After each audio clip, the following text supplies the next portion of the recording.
Professional boxer Francis Ngannou discusses his feelings on his fight with Anthony Joshua, which was marred by unfair tactics. On that fight, there was a lot of unfairness, and then which might have been for something or not, but there was a lot of unfairness. Unlike the Tyson fight, that everything was straight, and I think nobody was giving me a chance, and then everything was fair. No sneaky stuff. But the second one, Ngannou recalls how after the Joshua fight, Anthony Joshua himself encouraged him to keep boxing, telling him that he should continue pursuing the sport. Ngannou agrees with this sentiment and makes it clear that he intends to continue boxing. He doesn't view the loss as a major setback, acknowledging that when you face someone like Anthony Joshua, you have to be prepared for the possibility of losing. He adds that it would be foolish to enter a fight with someone of Joshua's caliber without considering that you might lose. After this, Ngannou describes how he was made to wait for extended periods before the fight, which threw off his preparation.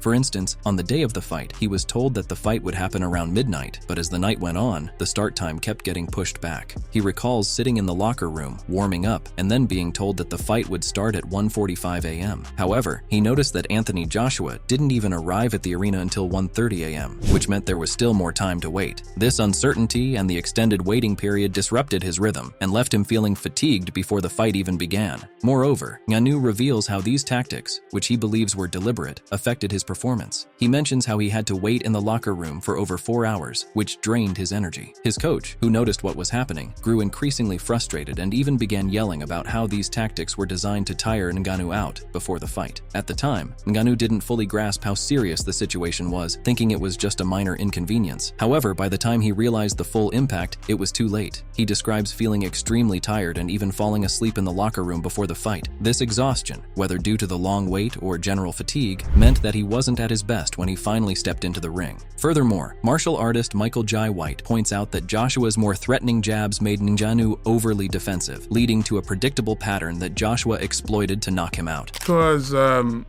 Anthony Joshua probably had much more threatening blows and jabs that caused Francis to constantly go to block.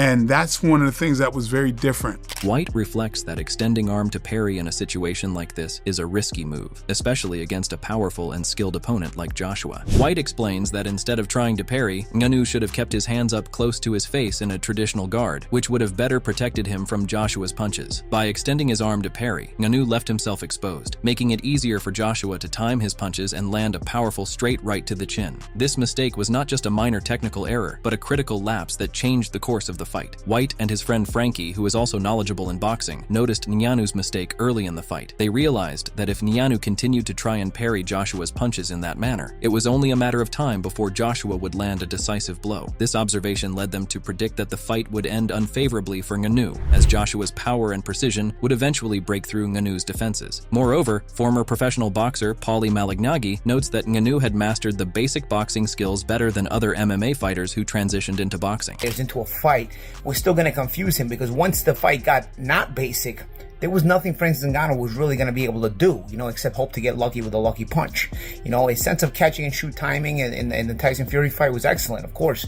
But again, you start throwing feints and dropping little rhythm changes, all of a sudden the catch and shoot goes out the window. Now you've got to create something off of that. You can't just rely on your opponent touching you and catching and shooting. You've got to now create something because the rhythm changes are throwing you off. You can't just wait on a catch and shoot anymore. Paulie discusses the challenging crossroads that Francis Ngannou faces after his loss to Anthony Joshua. Malignaggi acknowledges Ngannou's impressive natural ability, suggesting that if Ngannou had dedicated his career to boxing from the start, he might have reached significant heights in the sport. However, Ngannou's focus on MMA, where he has already enjoyed considerable success, has left him at a disadvantage in the boxing ring, especially when competing against elite heavyweights like Joshua and Tyson Fury. Malignaggi points out that at 38 years old, Ngannou is relatively late in starting a boxing career. This poses a significant challenge, as building a successful boxing career typically requires years of experience and gradual progression through the ranks. Given Ngannou's age, Malignaggi questions whether he has the time or the patience to take the necessary steps to climb the ladder in boxing, especially after having already faced two of the top 3 heavyweights in the world. Malignaggi suggests that if Ngannou decides to continue in boxing, a wise move would be to fight a top 20 or top 25 opponent, such as Charles Martin. This would allow Ngannou to gain more experience and confidence in the ring without the overwhelming challenge of facing the very best in the division. However, Malignaggi also recognizes the possibility that Ngannou might return to MMA, where he has already established himself as a dominant force. The decision to stay in boxing or return to MMA will depend on Ngannou's goals and whether he is willing to invest the time and effort needed to develop his boxing skills further. In addition, following Francis Ngannou's defeat, professional boxer Derek Chisora offered his insights on Ngannou's future prospects. To go back to UFC, I'm thinking now was a gimmick. That's it. Yes, a great rock fighter on the ground and everything, but now to find out who he is, he's done. Similarly, former professional mixed martial artist Brendan Schaub discusses how Francis Ngannou's financial success in boxing, despite being outmatched, highlights the lucrative nature of these fights, with Ngannou earning more in one bout than the entire UFC 299 roster. He made more money getting knocked out by Joshua than every fighter combined on UFC 299. Every fighter combined, he made more money in 2 rounds. You win. He won. You win. Brendan Schaub discusses Francis Ngannou's financial earnings from his boxing match against Anthony Joshua. He emphasizes that despite being knocked out, Ngannou made more money in that single fight than all the fighters combined at UFC 299. Moving further, Anthony Joshua's coach Ben Davidson explains that while some aspects of Francis Ngannou's MMA background were useful in preparation, they focused on consistent tendencies across his fights to effectively strategize for the boxing match. Yeah, like you say, there were some things that did cross over. There were some things that we couldn't really use or take much information from. But of course, there was only the one fight with Tyson Fury, so we had a little look at some of his other UFC and mixed martial arts fights just to take a look and try and make sure that some things did cross over, that we had evidence to back up. It wasn't just this fight that this tendency was happening. Davidson explains that during their preparation, they anticipated that Ngannou might switch to a southpaw stance, despite not being a natural southpaw. This shift in stance was something they had observed in Ngannou's previous fights, both in MMA and in his earlier boxing match against Tyson Fury. Understanding that Ngannou was not as proficient in this stance, they crafted specific strategies to exploit this potential weakness. Davidson elaborates that their game plan included creating scenarios where Ngannou would struggle to defend against Joshua's powerful right hand when in the southpaw stance. They planned for Joshua to establish certain positions and movements that would make it difficult for Ngannou to anticipate where and when the punches would come. The idea was to disorient Ngannou and lead him into situations where he would be vulnerable to a strong, unexpected punch from Joshua. Davidson underscores the importance of Joshua landing a clean, flush right hand. He notes that no matter how strong Ngannou's chin might be, if he's hit cleanly by a right hand from a fighter as powerful as Joshua, it would be difficult for Ngannou to withstand the impact. The plan was to capitalize on Ngannou's lack of natural ability in the southpaw stance, setting him up for a decisive, potentially fight-ending punch. Davidson acknowledges that Ngannou's switch to the southpaw stance during the fight was a mistake, though understandable given his past experiences. He notes that Ngannou had used this stance in previous MMA bouts, but in the context of a high-level boxing match against Joshua, it left him open to critical vulnerabilities. Additionally, professional boxer Rob Acosta suggests that Ngannou's loss should serve as a humbling experience for MMA fighters who believe they can easily transition to boxing and dominate. Let this be an experience and a humbling experience for all those MMA guys who swear up and down and say, I can go into boxing and dominate, or I can do this and do this. You know what I'm saying? Like, boxing got rules. True.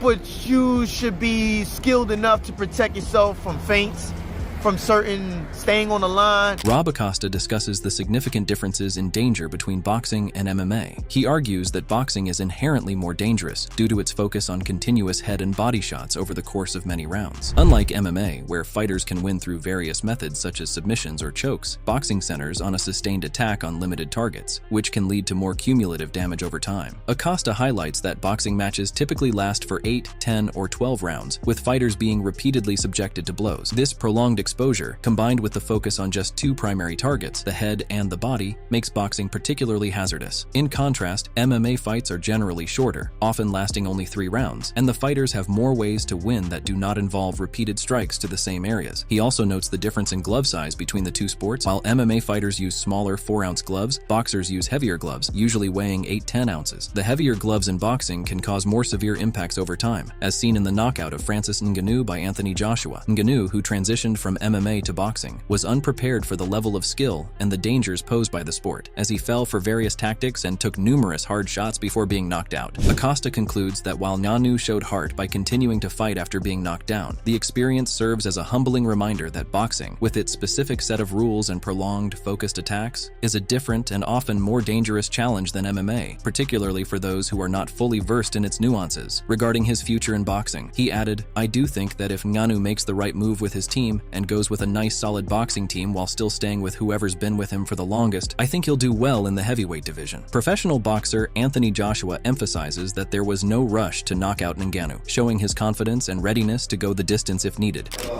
Yeah, we're good. 6 in the morning. The work's not complete yet. I think we're doing the last bit of media. Thanks for being patient. I appreciate you, my man. Good to see you.